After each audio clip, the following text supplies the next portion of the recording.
Fratres Carissimi, mari kita bicara tentang Kopernikus, imam Katolik yang memindahkan langit dan membongkar mitos murahan. Mari kita bicara tenang, elegan, tapi jujur. Sejarah itu tidak gampang dibohongi. Dia sabar tapi mematikan bagi mitos. Ya, nama aslinya Nikolai Kopernik, yang dunia kenal sebagai Nikolaus Kopernikus, orang Polandia, kanonik gereja, anak kandung tradisi Katolik. Dan ini yang bikin sebagian orang gelisah, ya, bapak revolusi astronomi modern.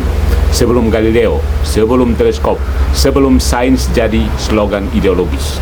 Seorang imam Katolik dengan kepala dingin berani berkata, matahari di pusat, bumi bergerak, dan dunia tidak runtuh, gereja tidak terbakar, iman tidak pingsan. Selama berabad-abad, model geosentris diterima luas, bukan karena ayat Alkitab, tapi karena warisan sains Yunani, Aristoteles dan Ptolemeus. Gereja mewarisi pengetahuan terbaik zamannya, seperti semua orang waras lainnya. Lalu datang Kopernikus, Nikolai Kopernik, bukan sebagai pemberontak, tapi sebagai pemikir serius. Dia menulis De Revolutionibus Orbium Celestium, mempersembahkannya kepada Paulus ketiga, dan buku itu diterbitkan secara sah, tidak dilarang, tidak dikutuk, tidak dibakar. Nikolai Kopernik wafat dengan tenang, tetap Katolik, tetap dalam persekutuan gereja. Tidak ada drama, yang ada hanya argumen. Galileo Galilei juga Katolik. Dia berdiri di atas bahu Nikolai Kopernik. Persoalannya bukan Alkitab versus sains, tapi soal bukti yang saat itu belum lengkap. Paralaks bintang baru terbukti ratusan tahun kemudian.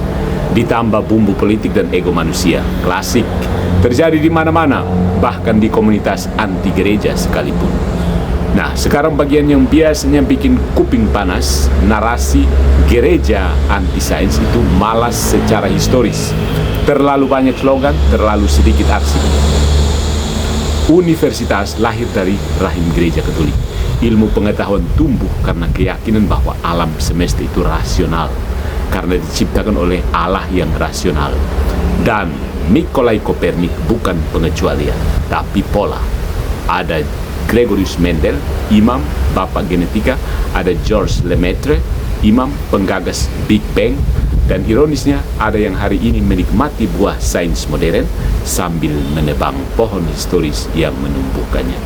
Itu bukan kristis, itu ahistoris. Jadi, mari jujur saudara-saudara, tanpa teriak kejang-kejang, sebelum Galileo ada seorang imam Katolik, Nikolai Kopernik, Nikolaus Kopernikus, memindahkan pusat kosmos, dan gereja Katolik mencetak bukunya. Iman tidak takut pada kebenaran, akal budi tidak alergi pada iman.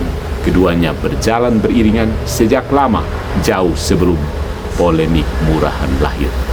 Itu bukan propaganda, itu arsip, ya. Follow for more.